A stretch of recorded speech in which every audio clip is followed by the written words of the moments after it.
ကျွန်တော်ကဘာအဆက်ဆုံးငရုတ်သီး sauce အဆက်နှဲငယ်ကိုဒေါင်းစင်ဒရုံးဝေဒနာရှင်ကျွန်တော်ညီလေးရဲ့ဘာကာတဲ့ကိုစမ်းလိုက်ပြီးဂျယ်ရီမင်းရဲ့ဘာကာအစင်သင့်ဖြစ်ပြီးလို့အော်ခေါ်လိုက်တယ်ဂျယ်ရီကအပြေးလွှားရောက်လာပြီးစမ်းစားကြည့်ဖို့စိတ်လှုပ်ရှားနေတဲ့အပြုံးကြီးနဲ့ကောင်းတာပေါ်ကဘာကာကိုလှမ်းယူလိုက်တယ်နောက်ထပ်ဘာဖြစ်တော့မယ်ဆိုတာအတိအကျသိနေတာမို့ကျွန်တော်ကတော့နေရန်ကိုမိပြီးခက်ပြုံးပြုံးလုပ်နေခဲ့တယ်သူကြိုက်ဖို့အတွက်ပါဇက်အဟမှာပဲကျွန်တော်အမကြီးဘက်တနီကပြေးလာပြီးသူ့လက်ထဲကဘာကာကိုလူယူသွားခဲ့တယ်သူမကဘာကာကိုမြောက်ပြပြီး sorry ဟာ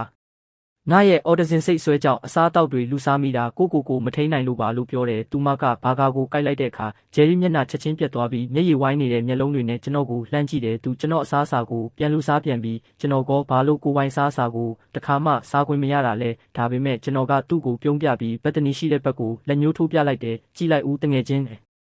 သူမကဂျယ်ရီဘာကာတွေပါဇက်ထဲအပြည့်နဲ့မျက်လုံးဝိုင်းသားနဲ့ကျွန်တော်တို့ကိုကြောင်ကြည့်နေခဲ့တယ်ဒါပေမဲ့ချက်ချင်းဆိုသလိုပဲသူမမျက်လုံးတွေပြူးကျဲသွားတယ်သူမမျက်နှာရဲတက်လာပြီးနဖူးကနေချွေးတွေတောက်လျှောက်စီးကျလာတော့တာပဲသူမကအော်ဟစ်ပြီးဘာကာကိုပြန်ထွေးထုတ်လိုက်တယ်ဒါပေမဲ့စကော်ဘီအပူရှိန်ယူနစ်3တန်းကသူမရှာပေါ်ကိုရောက်ရှိသွားခဲ့ပြီလေသူမကတုံရင်နေတဲ့လက်တွေနဲ့ရေခဲတစ်တစီပြေးသွားပြီးဖွင့်လိုက်တယ်ပြီးတော့ကျွန်တော်ကိုမောဟိုက်ပြီးစကားတွေထစ်အနဲ့မေးရှာတယ်နို့တွေ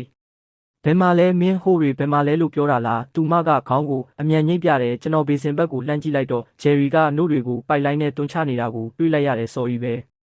ဒါကလည်းသူ့ရဲ့စိတ်အဆွဲဝေဒနာတစ်ခုမို့လို့ပါ